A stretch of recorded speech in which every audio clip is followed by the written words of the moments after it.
This is the moment we've all been waiting for the thousands in attendance and the millions watching around the world. Let's get ready to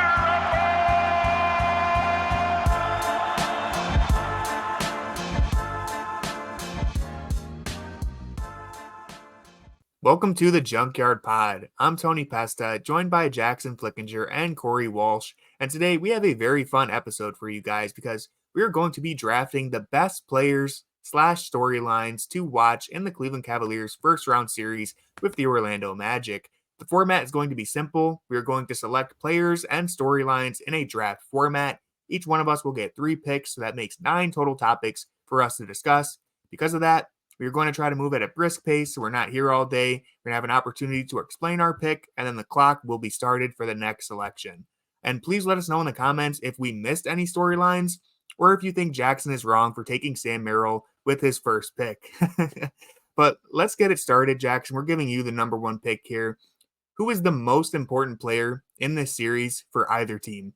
I may be reaching on this one, but I think it's Donovan Mitchell. Oh, yeah. Donovan Mitchell, That's bold. the Cavs go as Donovan Mitchell does, and Donovan Mitchell has had 2 bad postseasons in a row now, and it was very easy to blame that last collapse against the Mavericks when he was on the Jazz to the vibes with that team just being off and just everything being broken with that team. And then last year, it was easy to say, all right, well, this Cavs team isn't ready for this moment. They are the ones who failed. Donovan Mitchell didn't play good. He didn't, elevate the Cavs like you might have thought he would, but he wasn't the reason why they, fell as hard as they did. This year, 3 years in a row, if the same thing happens, I don't think you can excuse it as easily. I think it's a 3 strikes and you're out situation. I think people will look at Donovan Mitchell differently if he does flame out again.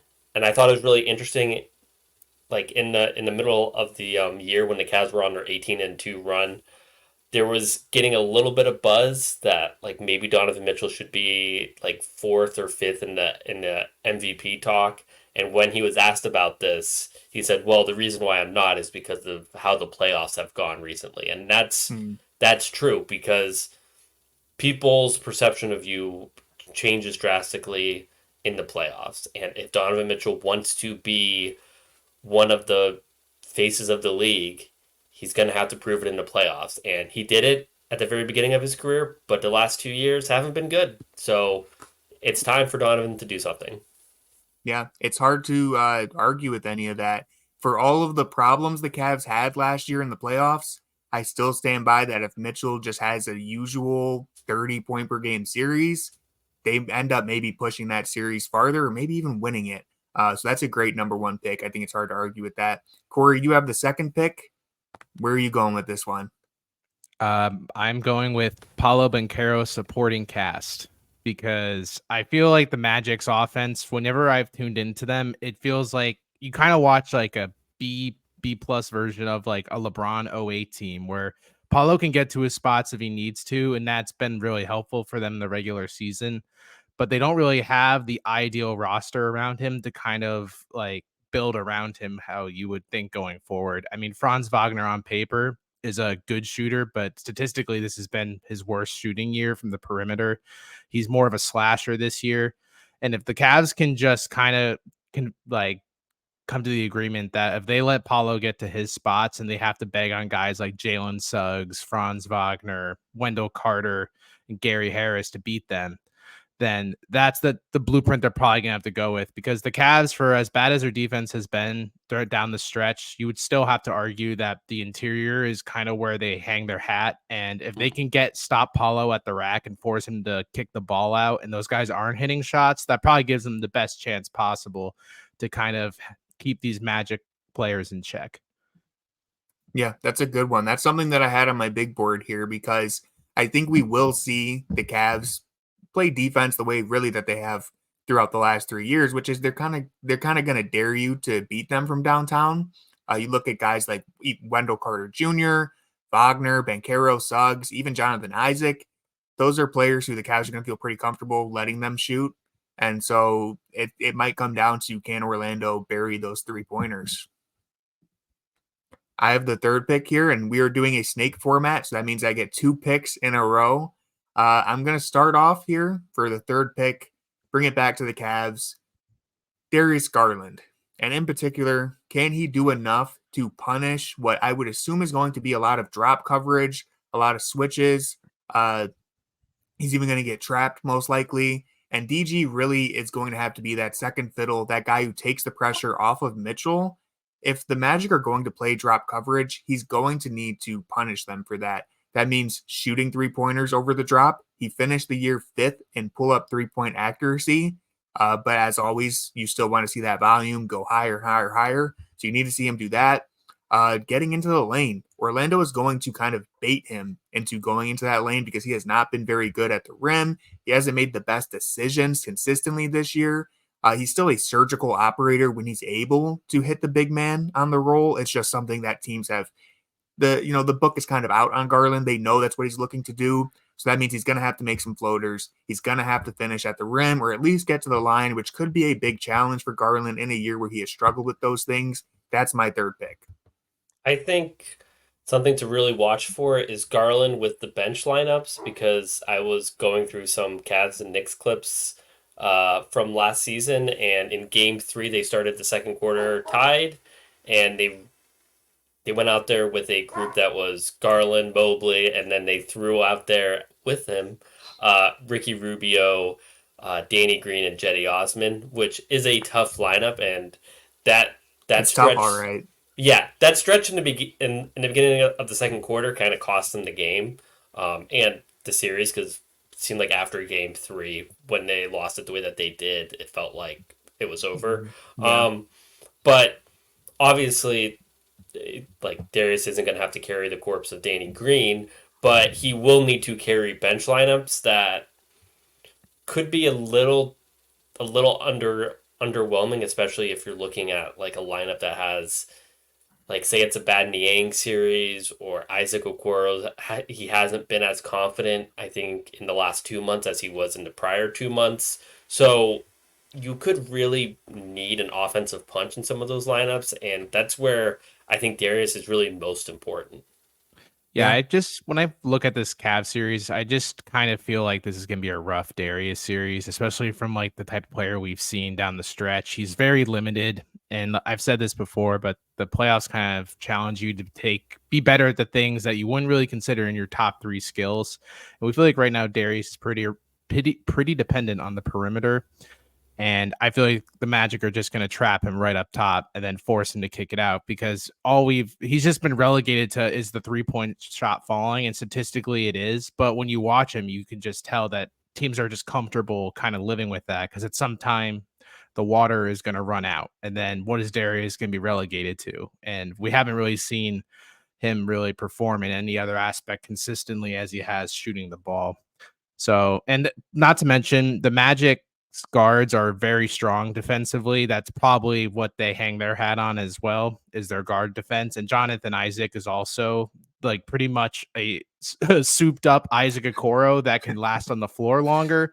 So they have a lot of answers for the guards. And I know Mitchell will probably rise above that even at 80%, but I can't say the same for Garland.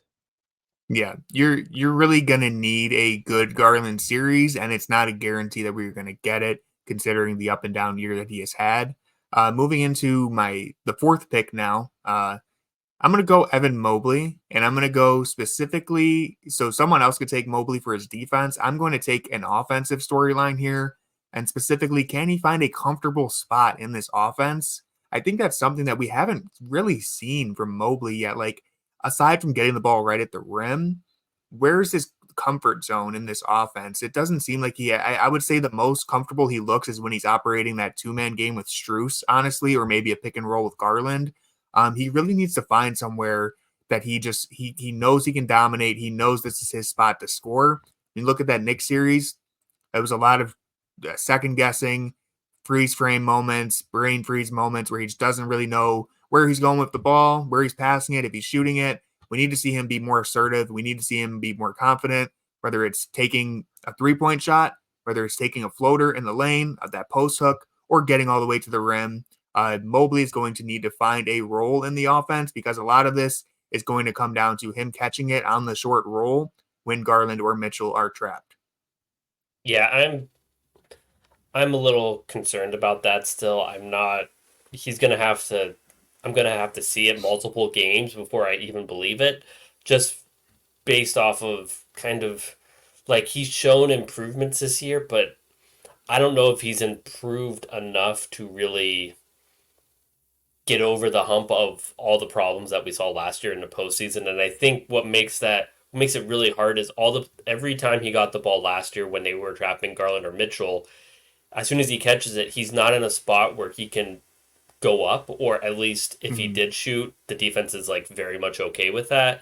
So by the time he was able to actually make a pass, usually the defense rotated, so there was no advantage. So I don't know if he's really found a way to beat that, and I think he's had really good performances this year, but it's doing it in the playoffs is completely different, and I don't know if the 3-point shooting is really quite there yet, and I think his shot is good, but one of the things that I think we see consistently is every time he's in a position where he could take a shot, he kind of will run into the paint before he gets the ball. So the ball's on his side of the court, he'll sometimes just dart to the basket when Allen's on the weak side block, and you're like, that's still kind of congested. That doesn't really serve a purpose. There is no spacing, and that's where I think Mobley will need a full offseason of committing to being a 3-point shooter before we can actually see him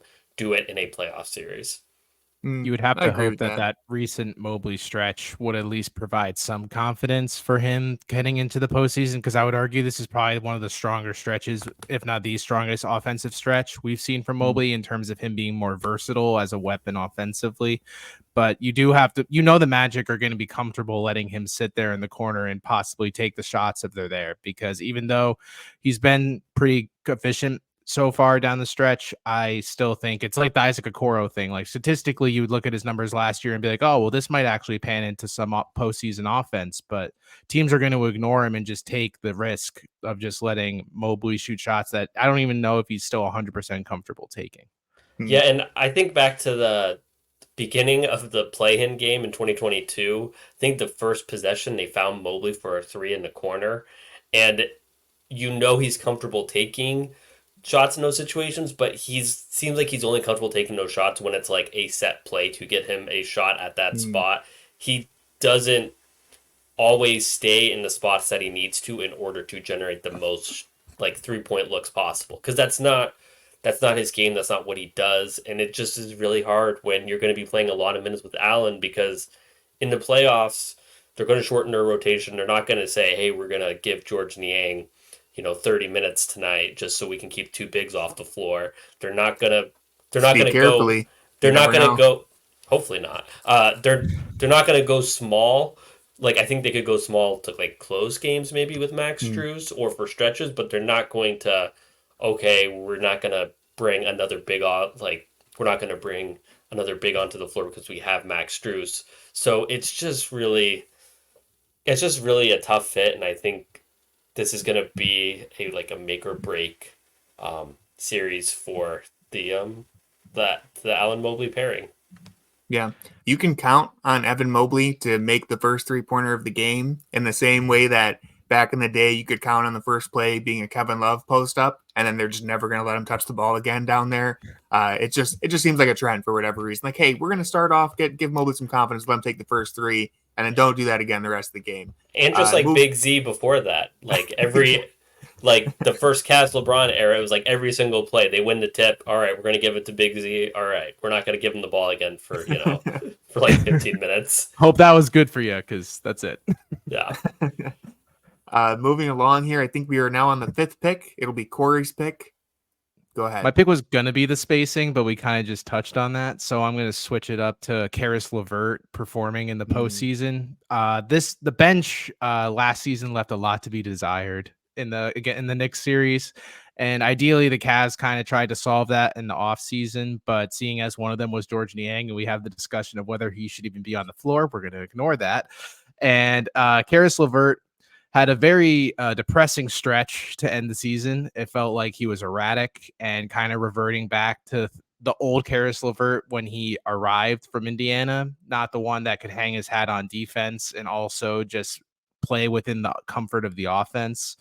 I think Karis LeVert needs to be comfortable in this series and kind of just hopefully this week gives him a mental reset, because even in Karis LeVert's worst stretches as a Cavalier, there was always the, hey, well, he's really putting his A game on defensively, and we're getting almost a two-way type player in Karis LeVert. But that defense went out the window once that, like, for the last 20 games, we're like, Karis is like asleep on half the offensive possessions. Not that the Magic, I feel like, have guards that will take advantage of Karis being asleep in those types of possessions, but they certainly can.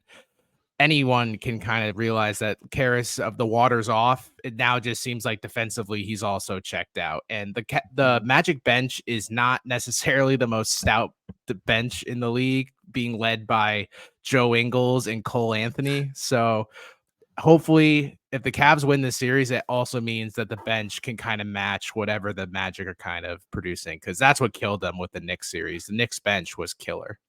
Karis LeVert is as I was going to say real quick. Karis LeVert is as boom or bust of a draft pick as you could pick here. So good on you for that. I think Karis has been good for the Cavs in the playoffs. He was really good in the play-in. He was not a problem last year against the Knicks. It was kind of everyone else. And they're going to really rely on him and Strus, because those are the only other two guys who can reliably pass, dribble, and shoot, as we've said a million times. The Cavs may be the only team in the playoffs that has four guys who can pass, dribble, and shoot that are in the rotation. So it's like he's one of them. He's going to be relied on, and I wouldn't be surprised if he's in some closing lineups with Max Strus. Yeah, well said. Jackson, you are now on the clock, and you have two picks here. All right, I'm going to say protecting the rim. The Magic they're first in the league in trying to get to the rim. They take the most shots in the league at the rim, and they don't do it with an idea of generating three-point looks off of it, because they're only 27th in three-point attempts. They do it just for the sake of getting to the rim. They believe that is the spot on the floor that's best to score, and that's kind of the personnel that they have. They don't have a lot of three-point shooting. What they do have is guys who can get to and finish at the rim, and that kind of should theoretically play into the Cavs' favor. You know, you have Jarrett Allen, you have Evan Mobley. This is a series for them to show what they can do on the defensive end of the floor. So I think it's a really good matchup for them on that end. And I know that the numbers last year said that the Cavs defense was good, but if you watch them against the Knicks, that defense was not good. The defense was constantly out of position. They were constantly giving up offensive rebounds. Yeah, the numbers were fine, but I think they lost it on the defensive end just as much as they lost it on the offensive end. And I think this is a much better matchup for them, because the Magic get to the paint with guys like Banchero and not smaller guards like Jalen Brunson. So I think it's really important for the bigs, specifically Allen and Mobley, to really lock down the paint. Yeah, I think that's fair. I think this series is better matched for Allen and Mobley to have a really a comeback series, if you will. I think Allen especially could really dominate in this series. So I like that pick. So next, I'm going to go with rebounding, specifically defensive rebounding. The Magic are 7th in the league in offensive rebounding. We know offensive rebounding was a problem last year. We don't need to talk about how the Cavs were constantly out of position trying to defend Brunson, because I think that's all this podcast ever really talks about. So we don't need to go through that again, but they need to clean up defensive possessions, and if they don't, it really messes up everything. Because if they're not getting defensive rebounds, what you're going to see is JB really rely on Tristan Thompson, and obviously you don't really want to rely on Tristan Thompson or really insert him into a game unless one of the bigs is in foul trouble. But it's also really going to I think, hamper what the Cavs would like to do in terms of going smaller with a Max Strus lineup. If they're not able to get defensive rebounds with the two bigs out there, they're not going to say, hey, let's put Max Strus out there. I think at the same time, they're not going to. Somebody like Sam Merrill may not get minutes if they're not getting defensive rebounds. They could give those minutes instead to somebody like Morris, who is more capable of getting defensive rebounds and is more of a gritty player. So I think a lot of the issues that come from like, this is going to be a slugfest, this is going to be a slog, I think the Cavs can kind of circumvent them some if their two bigs are able to get rebounds, if Garland and Mitchell are able to help out on that end and try to secure defensive rebounds in a way that they weren't always doing last playoffs, even though Josh Hart was a problem and everyone knew that he's only in the game to get offensive rebounds, but for some reason that was still a problem. So I think that's obviously you're going to look at defensive rebounds, but I think what the defensive rebounds do is they really impact a lot of other areas of the game that you may not initially think. Yeah, definitely. I think if you're comparing it to that Knicks series, I'm very interested to see. I kind of touched on this earlier, but with someone like Wendell Carter Jr., even Jonathan Isaac, they do attempt to space the floor more than a Mitchell Robinson does. Mitchell Robinson in that series, he had one job, and that was sit in the paint and grab every offensive rebound. The And Magic players, yeah, and he did, and he did very well at his job. Yeah. The Magic players throughout the regular season have tried to provide that spacing. That's obviously something to watch for, but I'm wondering if they'll say, hey, well, we saw what worked last year against Cleveland. We need you down there in the paint. That's where Mo Wagner is someone who I'm worried about because he is the closest thing to being like a Mitchell Robinson type in terms of how he plays, staying in the paint. And Jonathan Isaac could be an X factor there as well. Not to mention he killed us like in the second game we played against them. Got some PTSD there. Yeah, and that's not a good sign whatsoever. And then it's going to become the lazy argument of how the team doesn't box out correctly and the bigs are going to get blamed like the entire time. That's just how the discourse will be after the one Mo Wagner game that he has. And there will be one, guaranteed, where Mo Wagner answers the call and pulls down like 10 boards. And it's going to be like, Jarrett Allen, just how does he not learn from last season? It's going to be everywhere. It's going to be brutal. One thing I will say is Jarrett Allen's a better defensive rebounder than he was last year. Like the numbers are better. Like lineups when he's out there do a really good job rebounding, especially lineups without Mobley do a really good job of rebounding. So I would kind of circle those Mobley only minutes or minutes with Mobley and Allen as like that's the time where I think they're most vulnerable to get really picked on that end, and we'll just see how that plays out. Yeah. And so we have one more pick for Corey, one more pick for me. I don't want to accidentally steal anyone's pick, so I'm just going to very, very briefly mention on that point before we give Corey his pick. In terms of rebounding, this is where you really hope Dean Wade is available at some point, even though it seems like he probably will not be. Let's hope that he is. Corey, with the 8th pick, where are you going with this? Mine is directed towards JB, and it's just the willingness to be flexible with lineups early versus kind of letting something simmer and then take 2 games to realize that the original plan for the game doesn't work. Because I think that's kind of what happened with the Knicks. They kind of just stayed stubborn, rolled with the same game plan. They're like, oh, wait, they're blitzing us on the pick and roll. That's kind of weird. They won't do that next game. No way. That's just never just going to happen again. Oh my God, it happened again. That's kind of weird. All right, we'll give it one more game. Maybe they'll give up on that. And we were talking about this recording, but we think the Magic are going to probably try to attack them the same way that the Knicks did in the last series because the offense hasn't changed that drastically since last postseason. And they certainly have the personnel to do it effectively. So the Cavs need to brace for that. And if JB thinks he's going to run the same cookie cutter offense that he had through 82 games, it's going to be a really rough start to the series. And the Cavs just can't afford that. The team is already playing at a low level, and you can tell that they're a little drained and defeated. And if they have like an ass kicking in game 1 and half of game 2, this team's going to implode and not really have a chance of even probably pulling out a gentleman's sweep because we're not where we were last year where there was like up and downs where the team at least showed glimmers of something and like the overall culture wasn't destroyed. This team is just reeking of like one bad game to start the series and everything could just explode.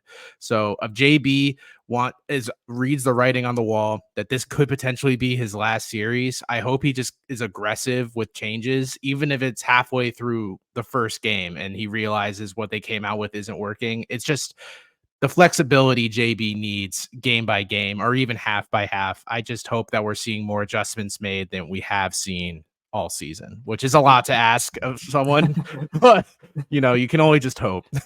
And you thought that I was the negative one. He said the Cavs would be, quote, lucky to get a gentleman's sweep. I believe that was a direct quote. That was. I said if it looks bad through 2 games. We have fallen, man. The vibes since All-Star Weekend were just absolutely plummeted. And I mean, it's fair.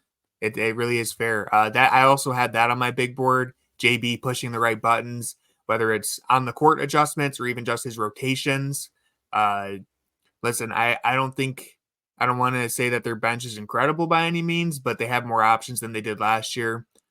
Jackson didn't mention Sam Merrill in this draft. Very surprised. But I know just the option to have someone like Sam Merrill who can come in, a flamethrower off the bench. Technically, they did have that last year because Sam Merrill was there last year, but they didn't functionally have that last year because he hadn't played. And they should have played him. They should have played him. Yeah, they should have played him in the regular season. They should. Yeah, there's a lot of things they should have done in the regular season that they didn't.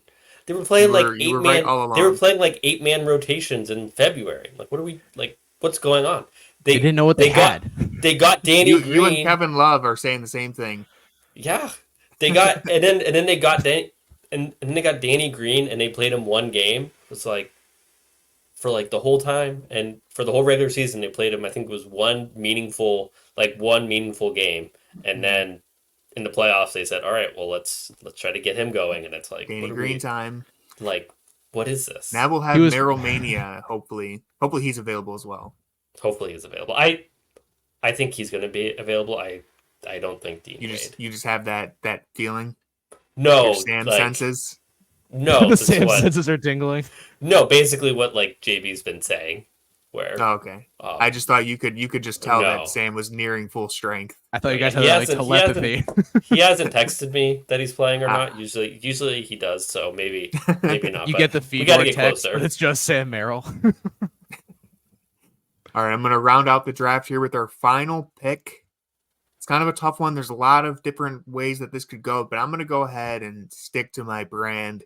I'm going to say, can Isaac Okoro stay on the floor? Can he do enough offensively to warrant being out there? Because especially if Dean Wade, and we'll give an official shout out to Dean Wade now, because if he is not available, this is a series where you really could have used him. He is their best big wing defender. Now, Evan Mobley is no slouch. It's nice that you have Evan Mobley to be able to take on a lot of that responsibility. But outside of Mobley, I mean, it's probably going to be Strus and Okoro having to take on Banchero and even Wagner. And while Strus I like Strus on defense, he just doesn't have the size. Okoro also doesn't have the size, a little more capable on defense. And so that's where it's really going to be a huge emphasis on Okoro doing enough offensively to stay on the floor, whether that's simply making corner 3-pointers or handling the ball and doing other things. Some of that comes down to how JB will use him. I think it'll be a disappointment if he's just standing in the corner. I think you're really selling Okoro and this offense short if that's how you're using him. But really, Okoro staying on the floor could end up being a huge X factor when you need these big wing defenders.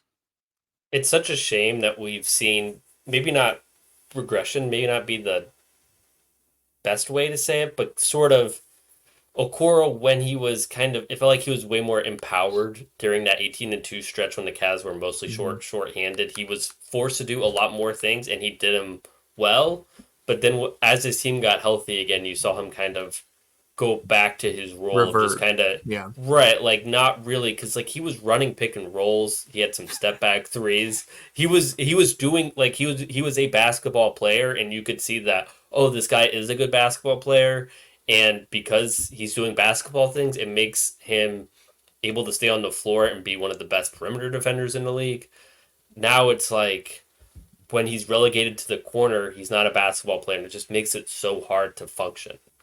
I'm skeptical of how Isaac is going to be in this series, but it's not really like... I'm not skeptical of Isaac's skill. I'm more skeptical of how he's going to be used. Yeah, that's a good way of putting it. And I guess one of the benefit is that I think maybe they will be relying on him less than they were last year. Last year's like I think he misses four straight threes to open up that game, and it was like, well, we can't have Okoro on the floor.